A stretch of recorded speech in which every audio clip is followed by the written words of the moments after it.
morning, class. So before we start our day, let's have or ask guidance to our Heavenly Father, to be led by Mr. Santos. Name the Father, the Son, and the Holy Spirit. Amen. Good morning, Miss Secretary. Do we have any absence for today's class? That's nice. So let's now have a recap for our yesterday's topic, which is yes, Miss Torres. That's also right. Our topic yesterday was the use of different tools in scientific work. And its relevance, again, is it helps us to make observations accurately, to have or to make quantity or to measure quantity correctly, and also it helps us to conduct experiments safely. And it also, after we conduct experiments, also we can now have knowledge on recording and gathering the data. And after recording and gathering the data, we can now have a group discussions to communicate the results. Before we proceed to our lesson proper, let me ask you a question. Does any one of you experience encountering a problem and solve it or look for ways to solve it? Yes, Mr. Barbosa. That's a nice experience you've had. But did you solve your problems or have you experienced solving your problems scientifically? And that will be our lesson for today, which is scientific ways of acquiring knowledge and solving problems. For our first objective,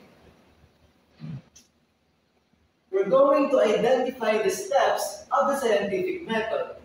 And then we're going to apply the scientific method in solving a simple problem. And for our last objective is we're going to relate the scientific method to real-life situations.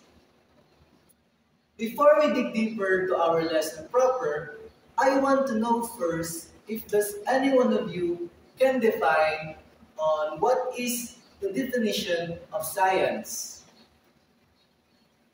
Yes, Miss Capuno. That's right. But there is a much more accurate definition of science, which is science is a systematized body of knowledge based on facts. It is gained through observations, experimentations, and logical reasoning. So let us now proceed on identifying on how scientists acquire their knowledge. So first, scientists do acquire their knowledge through observation by gathering information using senses or tools. And then after observation, they will now formulate their hypothesis. Because formulating hypothesis is creating a testable predictions. And after that, they will now conduct their experiments by testing hypotheses under controlled conditions. And after conducting their experiments, they will now draw to their conclusions. Because drawing to conclusions is also interpreting data and making logical judgments. Here is the scientific method overview. First, you have to ask a question because problem starts with a question. And then we're going to answer it by making a hypothesis. And after making the hypothesis, you will now test the hypothesis. And after testing the hypothesis, you will now analyze the results. And then you will now draw the conclusions. So class, for better understanding, I'm going to give you a sample problem. So here is the sample problem. The question or the problem is, why do some plants grow faster in sunlight? And the hypothesis they formed or made was because plants in sunlight grow faster than in shade. And by doing or by forming the hypothesis, they also perform an experiment, which is they compare the growth of plants in different light. So here is the importance of or the relevance of observing and recording. So observing and recording, they record daily growth in charts or tables. They also use graphs to spot patterns. So class, this is just some example. And the reason behind of observing and recording is it helps organize or it helps the scientists to organize the data clearly, or the student to organize the data clearly. And it also makes the trends easier to identify. It also supports conclusion with visual evidence.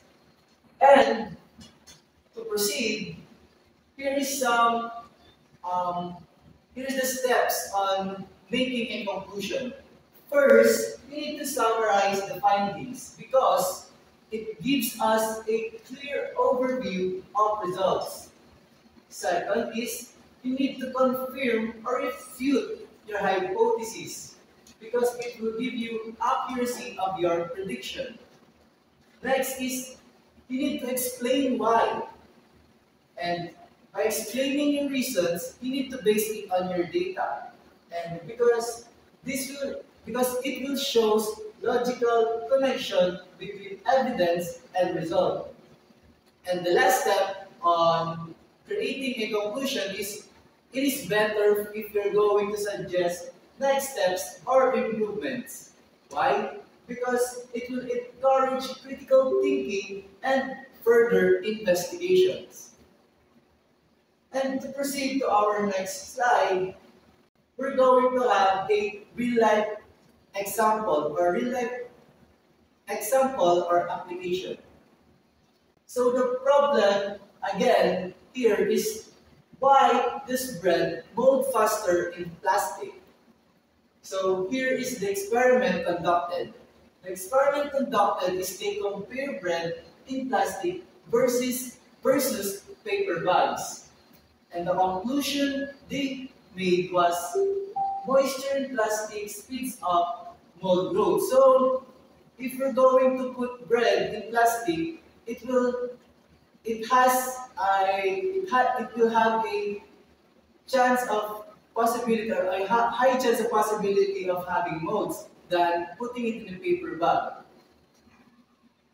So before we end our topic or our discussion, which is the scientific ways of acquiring knowledge and solving problems, let us now have a group activity. So class, I need you to find your partner or your best friend or your duo to accomplish this group activity, which is you're going to question your partner on why do ice cubes melt faster in salt water.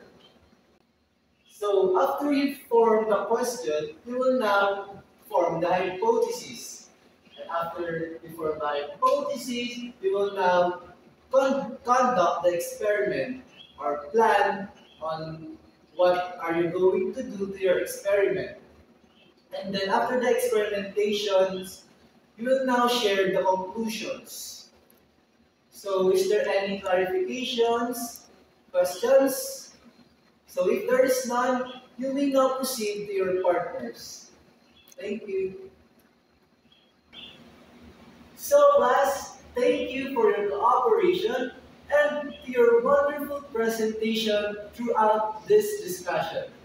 So to wrap it all, to recap the steps, so first you need to have or you need to form a question. You need to ask a question because question is the problem. And after you ask the question, you're going to form the hypothesis. And that's the hypothesis, and you will now analyze the results, and by analyzing the results, you will now draw to your conclusions. And before we end this discussion again, I need you to investigate a simple home problem using the scientific method. So this will be your assignment for today, and you will submit it to me tomorrow before 9 a.m. So class, always remember that science is a way of thinking, not a body of knowledge.